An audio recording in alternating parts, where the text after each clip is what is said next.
बच्चों, आज हम पढ़ेंगे कक्षा 8 सामाजिक अध्ययन के अंतर्गत सामाजिक एवं राजनीतिक जीवन विषय का दूसरा पाठ धर्मनिरपेक्षता की समझ। आप देख रहे हैं यहाँ पर हम आपको बताएंगे इस पाठ से संबंधित प्रश्नों के उत्तर। लेकिन एक बार पाठ को जरूर से ज़रूर पढ़ लें। आप लगातार देखते रहें वीडियो और जुड़े रहें हमारे साथ। तो सबसे पहले आइए शुरू कर लेते हैं पाठ के अंतर्गत पूछे गए प्रश्न और उनके उत्तर।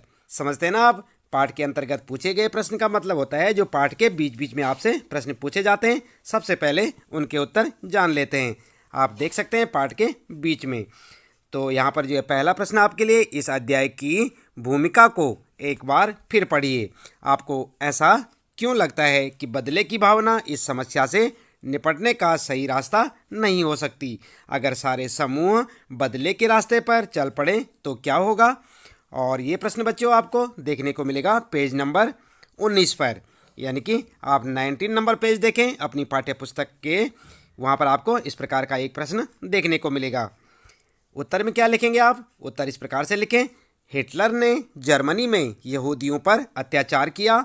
अब यहूदी धर्म को मानने वाले इजराइल में मुसलमानों और ईसाई अल्पसंख्यकों के साथ अमानवीय व्यवहार कर रहे हैं। यह एक प्रकार के बदले की भावना है जो इस समस्या से निपटने का सही तरीका नहीं है। अगर सारे समूह बदले के रास्ते को अपना लें तो पूरे विश्व में अफरा तफरी फैल जाएगी। यह अंतर्राष्ट्रीय संबंधों को प्रभावित करेगा और विभिन्न समूहों के बीच परस्पर सहयोग एवं सामंजस्य की भावना समाप्त हो जाएगी। तो आइए ना बात समझिए बच्चों। यहाँ पर जो है पहला प्रश्न जो आपका दिया था उसका उत्तर आप किस प्रकार से लिख सकते हैं। इसके बाद बच्चों दूसरा प्रश्न देख लेते हैं। कक्षा में चर्चा करें। और क्या चर्चा करें? क्या एक ही धर्म के भीतर अलग अलग दृष्टिकोण हो सकते हैं? और ये प्रश्न आपको देखने को मिलेगा 20 नंबर पेज पर, यानी कि आप अपनी पाठ्य पुस्तक के 20 नंबर पेज देखें। वहाँ पर आपको इस प्रकार का एक प्रश्न देखने को मिलेगा। उत्तर में क्या लिखेंगे आप? उत्तर लिखेंगे हाँ, एक ही धर्म के भीतर अलग अलग दृष्टिकोण हो सकते हैं।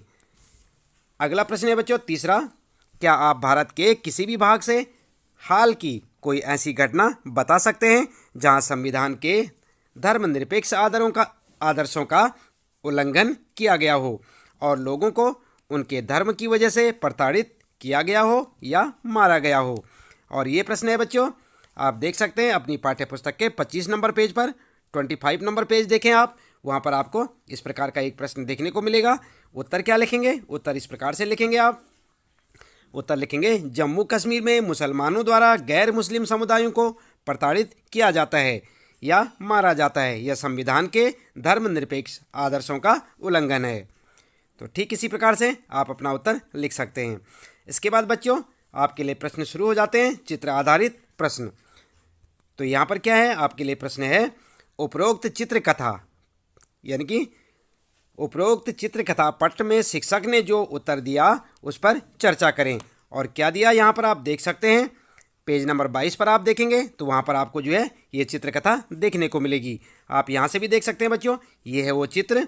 और यहाँ पर जो है इसी चित्र को आप अपनी पाठ्य पुस्तक में देख सकते हैं। वहाँ पर क्या क्या जो है शिक्षक ने उत्तर दिए आप उन्हें पढ़ सकते हैं। तो देखें आप पहले प्रश्न का उत्तर किस प्रकार से लिखेंगे। ये आपका चित्र है, 22 नंबर पेज पर देखें आप इस चित्र को। और उत्तर में आप इस प्रकार से लिखेंगे शिक्षक का उत्तर। नंबर 1, भारत एक धर्मनिरपेक्ष राज्य है। नंबर 2, सरकारी स्कूल किसी एक धर्म को महत्व नहीं दे सकते। और नंबर तीसरा लिखेंगे आप पॉइंट, सरकारी स्कूल के लिए सभी धर्म समान है। और चौथा पॉइंट लिखेंगे, अधिकतर धार्मिक त्योहारों पर सरकारी छुट्टी होती है। तो समझ गए ना आप किस प्रकार से उत्तर लिखेंगे।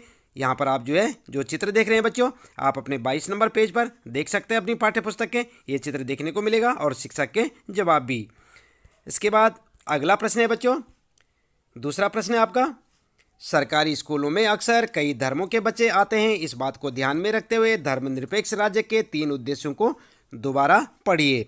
आप इस बारे में 2 वाक्य लिखिए कि सरकारी स्कूलों को किसी एक धर्म को बढ़ावा क्यों नहीं देना चाहिए। और ये प्रश्न आपको देखने को मिलेगा बच्चों 23 नंबर पेज पर। आप अपनी पुस्तक के या अपनी किताब के 23 नंबर पेज पर देखें।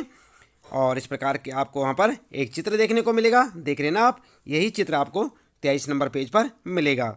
और उत्तर में क्या लिखेंगे आप? उत्तर लिखेंगे भारत एक धर्मनिरपेक्ष देश है, इसलिए सरकारी स्कूलों में भी धर्मनिरपेक्षता की नीति का पालन किया जाता है। सरकारी स्कूल न तो किसी खास धर्म को थोप सकता है और न ही विद्यार्थियों की धार्मिक स्वतंत्रता छीन सकता है। तो इस प्रकार से आप अपना उत्तर लिख सकते हैं 2 पॉइंटों में बच्चों। अगला है यहाँ पर, इसके बाद यहाँ पर शुरू हो जाते हैं बच्चों पाठ के अंत में पूछे गए प्रश्न और उनके उत्तर।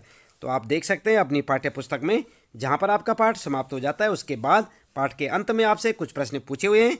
चलिए देख लेते हैं आप उनका उत्तर कैसे लिखेंगे। तो पहला प्रश्न है बच्चों, अपने आस पड़ोस में प्रचलित धार्मिक क्रियाकलापों की सूची बनाइए। आप विभिन्न प्रकार की प्रार्थनाओं, विभिन्न देवताओं की पूजा, विभिन्न पवित्र स्थानों, विभिन्न प्रकार के धार्मिक संगीत और गायन आदि को देख सकते हैं। क्या इससे धार्मिक क्रियाकलापों की स्वतंत्रता का पता चलता है? तो ये है आपका प्रश्न बच्चों। और उत्तर में आप इस प्रकार से लिख सकते हैं, धर्म या धार्मिक क्रियाकलाप, और हेडिंग डाल के लिखेंगे। सबसे पहले लिखेंगे फर्स्ट में हिंदू, और इनके जो है धार्मिक क्रियाकलाप क्या है होते हैं, भजन, संगीत, प्रार्थना, पूजा और कीर्तन। इस प्रकार से आप लिख सकते हैं। सेकंड नंबर पे मुस्लिम, और इनका क्या होता है धार्मिक क्रियाकलाप, नमाज। इसकी प्रकार तीसरा लिखेंगे आप थर्ड में।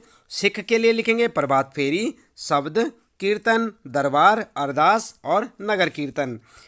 अगला पॉइंट लिखेंगे यहाँ पर चौथा, ईसाई धर्म में क्या होती है, प्रार्थनाएं, प्रार्थना सभा होती है। तो यहाँ पर लिखेंगे आप प्रार्थना। तो इस प्रकार से आप अपने इस पहले प्रश्न का उत्तर देख सकते हैं आप। ये है आपका प्रश्न, और उत्तर आप इस प्रकार से लिखते जाएं। और साथ में क्या लिखेंगे, हाँ, इससे धार्मिक क्रियाकलापों की स्वतंत्रता का पता चलता है। अगला प्रश्न है बच्चों, अगर किसी धर्म के लोग यह कहते हैं कि उनका धर्म नवजात शिशुओं को मारने की छूट देता है, तो क्या सरकार किसी तरह का दखल देगी या नहीं? अपने उत्तर के समर्थन में कारण बताइए। तो आप क्या लिखेंगे, उत्तर लिखेंगे आप, हाँ, सरकार इस प्रकार की स्थिति में हस्तक्षेप करेगी। क्यों करेगी? नंबर 1, कानूनों के अनुसार किसी भी कारण से की गई हत्या एक अपराध है। दूसरा कारण लिखेंगे, यह धार्मिक छूट मानव अधिकारों का हनन है। ठीक है, तो आप इस प्रकार से अपना उत्तर, इस दूसरे प्रश्न का उत्तर लिख सकते हैं बच्चों। तीसरा प्रश्न है, इस तालिका को पूरा कीजिए। और ये तालिका देख रहे हैं ना बच्चों आप, यहाँ पर जो है एक टेबल आपको दिखाई दे रही है, और इसमें लिखा है, इधर लिखा है उद्देश्य, यह महत्वपूर्ण क्यों है, इस उद्देश्य के उल्लंघन का एक उदाहरण यहाँ पर आपको लिखना है। तो सबसे पहले, एक धार्मिक समुदाय दूसरे समुदाय पर वर्चस्व नहीं रखता, और दूसरा है, राज्य न तो किसी धर्म को थोपता है और न लोगों की धार्मिक स्वतंत्रता छीनता है। तीसरा, यहाँ पर एक ही धर्म के कुछ लोग अपने ही धर्म के दूसरे लोगों को न दबाएं। तो यहाँ पर आपको लिखना है, यह क्यों महत्वपूर्ण क्यों है, इस उद्देश्य के उल्लंघन का एक उदाहरण भी आपने यहाँ पर लिखना है। चलिए उत्तर देख लेते हैं। उत्तर में आप इस प्रकार लिख सकते हैं, यह कार्य क्यों महत्वपूर्ण है और इस उद्देश्य के उल्लंघन का एक उदाहरण भी आप देंगे। तो उत्तर में आप इसी प्रकार से लिखें। फर्स्ट वाले का लिखेंगे आप, सभी समुदाय के समान विकास हेतु, और सेकंड लिखेंगे अल्पसंख्यकों के प्रति अत्याचार भेदभाव रोकने हेतु। थर्ड में लिखेंगे शांति, सहनशील, समन्वय और सौहार्दपूर्ण वातावरण हेतु। उद्देश्य में लिखेंगे, फर्स्ट में लिखेंगे जम्मू कश्मीर में मुसलमान हिंदुओं पर वर्चस्व रखते हैं। दूसरे में लिखेंगे श्रीलंका में तमिलों पर सिंहलियों का वर्चस्व है, और तीसरे में लिखेंगे हिंदुओं में छुआछूत का प्रचलन है। तो इस प्रकार से आप अपना उत्तर लिख सकते हैं। देख रहे हैं ना आप, ये है आपका तीसरा प्रश्न, और इसका उत्तर आप ऐसे लिख सकते हैं। ध्यान रखें बच्चों, यहाँ पर से 2 पार्ट में है, और इस प्रकार से आप अपना उत्तर दे सकते हैं। चौथा प्रश्न है बच्चों, अपने स्कूल की छुट्टियों के वार्षिक कैलेंडर को देखिए, उसमें से कितनी छुट्टियां विभिन्न धर्मों से संबंधित हैं, इससे क्या संकेत मिलता है? आप समझ गए ना। अपने स्कूल की छुट्टियों की वार्षिक कैलेंडर को आप देखेंगे और उसे देखकर उसमें पता करें कि उसमें कितनी छुट्टियां विभिन्न धर्मों से संबंधित हैं और इससे क्या संकेत मिलता है। तो यहाँ पर आप उत्तर क्या लिखेंगे, उत्तर इस प्रकार से लिखेंगे बच्चों। उत्तर में लिखेंगे मुसलमानों से संबंधित कितनी छुट्टियाँ हैं, ईद उल जुहा, मुहर्रम, मिलाद और ईद उल फितर।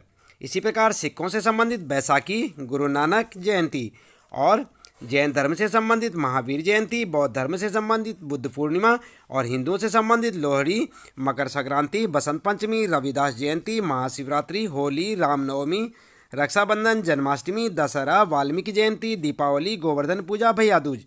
और ईसाई धर्म से संबंधित गुड फ्राइडे और क्रिसमस डे। तो देख रहे हैं ना आप, विभिन्न धर्मों से संबंधित कई प्रकार की छुट्टियां आपको स्कूल के कैलेंडर में मिलेंगी। आप इस प्रकार से अपना उत्तर लिख सकते हैं। इसके बाद बच्चों अगला यहाँ पर जो है संकेत भी देंगे आप साथ में। प्रश्न में पूछा था संकेत दें, तो नंबर 1 लिखेंगे आप, भारत में अनेक धर्मों के लोग रहते हैं। और नंबर 2, भारत में सभी धर्मों के लोगों की भावनाओं का आदर किया जाता है। नंबर 3, प्रत्येक नागरिक को अपनी इच्छा का धर्म अपनाने तथा उसका प्रसार करने का अधिकार है। तो इस प्रकार से आप अपना उत्तर इस प्रश्न का दे सकते हैं। ये है आपका चौथा प्रश्न। और चौथे प्रश्न में क्या कुछ पूछा है आप देख सकते हैं। उत्तर आप इस प्रकार से लिखेंगे।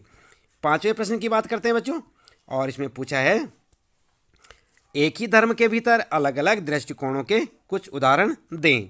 तो आप उदाहरण देंगे बच्चों, किस प्रकार से देंगे। उत्तर लिखेंगे आप, एक ही धर्म में अलग अलग दृष्टिकोण, धर्म अलग अलग और अलग अलग दृष्टिकोण।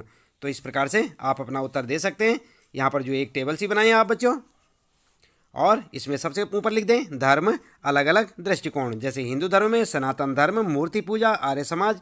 और इस्लाम में लिखेंगे आप शिया और सुन्नी। सिख में लिखेंगे केशधारी, नामधारी। बौद्ध धर्म में महायान, हीनयान। ईसाई में कैथोलिक, प्रोटेस्टेंट। और यहाँ पर जो है जैन में दिगंबर, श्वेतांबर। तो इस प्रकार से आप अपना उत्तर लिखें। इसके बाद बच्चों छठा प्रश्न है, भारतीय राज्य धर्म से फासला भी रखता है और उसमें हस्तक्षेप भी करता है। यह उलझाने वाला विचार लग सकता है। इस पर कक्षा में एक बार फिर से चर्चा कीजिए। चर्चा के लिए इस अध्याय में दिए गए उदाहरणों के अलावा आप अपनी जानकारी के अन्य उदाहरण भी सहारा ले सकते हैं। देख रहे हैं ना आप, ये आपका छठा प्रश्न। और उत्तर में आप लिखेंगे इस प्रकार से लिखें, भारतीय राज्य का धर्म से फासला। हेडिंग डाल के लिखें बच्चों। नंबर 1, भारतीय राज्य किसी एक धर्म को समर्थन नहीं देता है। नंबर 2, भारत में कचहरी, थाने, सरकारी विद्यालय और दफ्तर जैसे सरकारी संस्थानों में किसी खास धर्म को प्रोत्साहन देने या उसका प्रदर्शन करने की छूट नहीं है। दूसरी हेडिंग डालेंगे आप, भारतीय राज्य का धर्म में हस्तक्षेप। और उसके बाद लिखेंगे नंबर 1, धर्म के नाम पर अलग अलग करना और भेदभाव रोकने के लिए भारतीय संविधान ने छुआछूत पर पाबंदी लगाई है। दूसरा पॉइंट लिखेंगे, माँ बाप की संपत्ति में बराबर हिस्से का अधिकार का सम्मान करने के लिए राज्य को समुदायों के धर्म पर आधारित निजी कानूनों में भी हस्तक्षेप कर सकता है। तो इस प्रकार से आप अपना उत्तर लिख सकते हैं बच्चों। ये आपका छठा प्रश्न है और इसका उत्तर आप 2 बार हेडिंग डालेंगे। पहला डालेंगे भारतीय राज्य का धर्म से फासला, और दूसरी हेडिंग डालेंगे भारतीय राज्य का धर्म में हस्तक्षेप। इस प्रकार से आप अपना उत्तर लिखें। बात करते हैं 7वें प्रश्न की। 7 में दिया गया यह पोस्टर शांति के महत्व को रेखांकित करता है। इस पोस्टर में कहा गया है शांति कभी न खत्म होने वाली प्रक्रिया है। यह हमारी आपसी विभिन्नताओं और साझा हितों को नज़रअंदाज करके नहीं चल सकती। ये वाक्य क्या बताते हैं, अपने शब्दों में लिखिए। धार्मिक सहिष्णुता से इसका क्या संबंध है। तो देख रहे ना आप बच्चों, ये है आपका पोस्टर और आप इसे अपने 7वें प्रश्न में देख सकते हैं। अपनी पाठ्य पुस्तक में आपका पोस्टर क्या कहता है। उत्तर में क्या लिखेंगे आप। उत्तर इस प्रकार से लिखेंगे। नंबर 1 पॉइंट डालेंगे, शांति से हम सब कुछ प्राप्त करते हैं। इससे हमारा अपना तथा देश का विकास होता है तथा हम सब उन्नति के पथ पर अग्रसर होते हैं। दूसरा पॉइंट लिखेंगे बच्चों, शांति उसी समय स्थापित की जा सकती है जब सभी धर्मों के बीच सहिष्णुता होती है और सब मिलजुल कर रहते हैं। तो बच्चों इस प्रकार से इसी प्रश्न के साथ यहाँ पर इस पाठ से संबंधित आपके सारे प्रश्नों के उत्तर समाप्त होते हैं। उम्मीद है कि आपको अच्छे से समझ आए होंगे। इसी प्रकार कक्षा 8 सामाजिक अध्ययन के सभी पाठों को पढ़ने के लिए चैनल को सब्सक्राइब अवश्य कर दें, बेल आइकन भी दबा दें बच्चों, और लगातार इसी प्रकार देखते रहें वीडियो, जुड़े रहें हमारे साथ। मिलते हैं फिर अगली वीडियो में।